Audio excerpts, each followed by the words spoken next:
బాలకృష్ణ గారి సినిమా వస్తుంది అని అంటేనే స్క్రీన్లు తగలబడిపోతాయి అన్న రేంజ్ లో అభిమానులు రెడీగా ఉంటారు. మీరు చూసిన దాంట్లో డూపులు లేవు, డూప్లికేట్ లేవు, ఒరిజినల్ బాలయ్య బాబు.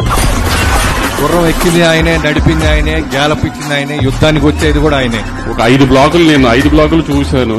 థియేటర్లు రేపు మామూలుగా ఉండదు. గుర్రం ఎక్కంటే ఎక్కుతారు, తల నరికంటే నరుకుతారు. అలాంటి హీరోని ఎప్పుడుగా చూడాలి. అన్స్టాపబుల్ తర్వాత బాలయ్యబాబు గారు వేరన్నట్టే, డాకు మహారాజ్ తర్వాత బాలయ్యబాబు గారు వేరన్నట్టు ఉంటుంది. మరణాన్నే వణికించిన మహారాజుది డాకు మహారాజ్.